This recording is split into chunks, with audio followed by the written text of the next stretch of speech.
नमस्कार, मी पंजाब हवामान अभ्यासक कंपोस्ट गुगळी धमणगाव तालुका शिंदे जिल्हा परभणी. आज आहे 14 सप्टेंबर 2024. आजपासून तर परत शेतकऱ्यासाठी अंदाज देणार आहे. कारण की शेतकऱ्यासाठी खास ही आनंदाची बातमी. कारण की शेतकऱ्याचं सोयाबीन आणि उडीद काढणी चालू आहे आणि काही शेतकऱ्याला कांदा रोप टाकायचे आहे. तर त्यांच्यासाठी खास करून आनंदाची बातमी. कारण की आता म्हणजे आज 14 पासून ते 20 तारखेपर्यंत हवामान कोरडं राहणार आहे, कडक सूर्यदर्शन राहणार आहे. म्हणून हे आनंद लक्षात घ्यायचा.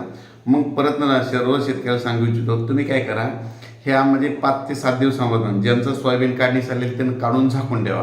कारण की त्याच्यानंतर 21 सप्टेंबर ते 2 ऑक्टोबरच्या दरम्यान त्या 10 दिवसाच्या काळामध्ये राज्यात मुसळधार पाऊस पडणार आहे. म्हणून हा अंदाज लक्षात घ्यायचा. परत राज्यात 14 ते 20 सप्टेंबर दरम्यान हवामान कोरडं राहणार आहे. ज्यांचं सोयाबीन उडीद काढायचे आले असेल तर तुम्ही 20 तारखेपर्यंत काढून घ्या आणि झाकून ठेवा. परत कांदा रोप टाकण्यासाठी 20पर्यंत हवामान कोरडं राहणार आहे. म्हणून ही देखील त्यांच्यासाठी आनंदाची बातमी. पण राज्यात 20 सप्टेंबर ते 2 ऑक्टोबर दरम्यान जोरदार पाऊस पडणार आहे. त्यामध्ये तुम्हाला एक सांगू इच्छितो, तो पाऊस काय होणार आहे, लातूर जिल्ह्याचं जे मांजरा धरण आहे ते भरलेलं नाही, त्याच्या कॅचमेंट एरियात पडणार आहे. त्याच्यामुळे मांजरा धरण देखील भरणार आहे. म्हणून लातूरकरांसाठी आनंदाची बातमी.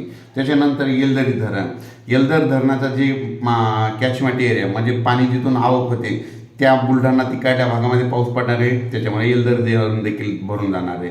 त्याच्यानंतर माजलगावच्या धरणाच्या जी कॅचमेंट एरिया तर बीड जिल्ह्याकडे तिकडे पाऊस पडणार आहे. त्याच्यामुळे माजलगावचं देखील धरण भरून जाणार आहे. म्हणजे सांगायचं झालं तर 21 सप्टेंबर ते 2 ऑक्टोबरच्या दरम्यान राज्यात मोठा पाऊस पडणार आहे आणि राहिलेले सगळेच तळे भरून जाणार आहे. म्हणून ही त्यांच्यासाठी आनंदाची बातमी.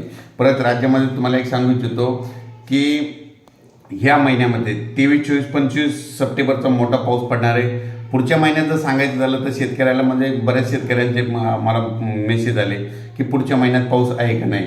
तर तुम्हाला एक माहीत म्हणून तारीख एक सांगतो.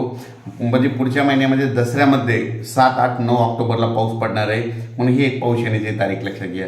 त्याच्यानंतर 21, 22, 23 ऑक्टोबरला देखील या तारखेत पाऊस पडणार आहे. म्हणून हे देखील लक्षात द्यायचं.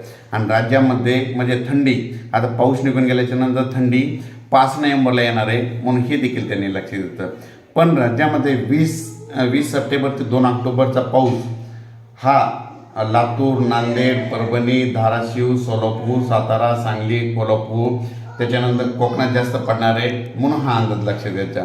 त्याच्यामध्ये तुम्हाला एक सांगू इच्छितो, सातारा, सांगली, कोल्हापूर, पुणे, नगर, धाराशिव, लातूर, बीड या कोकणाकडे जास्त पडणार आहेत. त्याच्यामुळे काय होणार आहे, परत कोल्हापूर, सांगलीकडं एकदा पूर परिस्थिती निर्माण होण्याची शक्यता आहे. म्हणून आता तुम्ही काय करा, 21 सप्टेंबर ते 2 ऑक्टोबरच्या पावसामध्ये तुम्ही सतर्क करा. मग हे देखील त्यांना सांगू इच्छितो. पण राज्यात सांगायचं झालं तर म्हणजे 21 सप्टेंबर ते 2 ऑक्टोबरचा पाऊस हा राज्यात सगळीकडे पडणार आहे. म्हणजे दररोज 3-3 दिवस हा पाऊस म्हणजे पूर्व विदर्भात देखील म्हणजे चांगला पडणार आहे. म्हणजे हा अंदाज त्या शेतकऱ्यांना लक्षात येतं. त्याच्यानंतर परत सांगू इच्छितो, हा पाऊस म्हणजे अमरावती, वर्धा, नागपूर, भंडारा, गोंदिया, चंद्रपूर, अकोला, बुलढाणा, वाशिम, हिंगोली त्याच्यानंतर नांदेड, यवतमाळ, पुसद, परभणी या भागाकडे देखील जास्त पडणार आहे. म्हणून हा अंदाज लक्षात येतो. त्याच्यानंतर हा पाऊस उत्तर महाराष्ट्राकडे देखील चांगला पडणार आहे. म्हणजे धुळे, नंदुरबार, जळगाव, नाशिक, त्याच्यानंतर मालेगाव, संभाजीनगर म्हणजे हे देखील लक्षात येतं.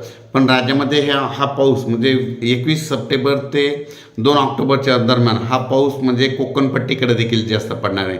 त्याच्यानंतर काय होणार आहे, तो पाऊस म्हणजे सातारा, सांगली, सोलापूर, कोल्हापूर, त्याच्यानंतर पुणे, नगर, त्याच्यानंतर पंढरपूर, त्याच्यानंतर सोलापूर जिल्हा, धाराशिव जिल्हा या भागात देखील जास्त पडणार आहे. म्हणून त्या शेतकऱ्याने आज ज्यांचं सोयाबीन 20 तारखेच्या आत काढायचं आलेलं असेल तुम्ही 20 तारखेपर्यंत काढून घ्या. कारण की राज्यामध्ये 21 पासून मात्र मुसळधार पाऊस पडणार आहे. म्हणून हे देखील सगळ्यांनी लक्षात घ्यायचं. कांदा शेतकऱ्यासाठी एक सांगू इच्छितो की आता जे 21 सप्टेंबरचा जे पाऊस येणार आहे तो पाऊस म्हणजे तेलंगणात एक पडणार आहे आणि कर्नाटककडे एक जास्त पडणार आहे. त्या नेमका कर्नाटक आणि तेलंगणाचा कांदा काढायला आलेला आहे. त्या शेतकऱ्याचं नुकसान झाल्यामुळं आणि महाराष्ट्राच्या शेतकऱ्याकडं काय झालं, कांद्याचा स्टॉक असल्यामुळं महाराष्ट्रातल्या शेतकऱ्याचा फायदा होणार आहे. म्हणून हे लक्षात द्यायचं. पण राज्यात परत एकदा सांगतो की राज्यात मध्ये आता ह्या उद्या म्हणजे 14 तारखे आजपासून जवळपास म्हणजे चांगला असं जोरानं वारं वाहू लागेल, म्हणजे वारे खूप सुटतील म्हणून हे लक्षात घ्यायचं. मग आता राज्यात आता हे 7 दिवस मग आपल्या महाराष्ट्रात पाऊस नाही, तर मग आता नेमका हा पाऊस कुठं पडणार आहे? तर सांगायचं झालं तर आता ह्या म्हणजे 14 तारखेपासून 19 तारखेदरम्यान राज्यामध्ये आता हा पाऊस झारखंड, तसेच त्याच्यानंतर मध्य प्रदेशकडे जाणार आहे, झाशी, कोटा, त्याच्यानंतर हा पाऊस राजस्थानकडे जाणार आहे. म्हणून हा पाऊस दुसऱ्या राज्यात गेल्यामुळे आपल्या इकडं 7 दिवस म्हणजे 20 तारखेपर्यंत आपल्या महाराष्ट्राकडे विश्रांती भेटणार आहे, म्हणून हा अंदाज लक्षात येतं. आता म्हणजे जवळपास 20 तारखेपर्यंत म्हणजे हा पाऊस मध्य प्रदेश इकडल्या भागाकडेच पडणार आहे, हरियाणा, पंजाब इकडं, राजस्थान, त्याच्यानंतर उत्तर प्रदेश, त्याच्यानंतर झाशी, कोटा या भागाकडे जास्त पडणार आहे, म्हणून हे लक्षात येतं. पण राज्यामध्ये मात्र 21 सप्टेंबर ते 2 ऑक्टोबर दरम्यान महाराष्ट्र आणि कर्नाटक या भागाकडे जोरात पाऊस पडणार आहे, म्हणून हा अंदाज लक्षात येतो.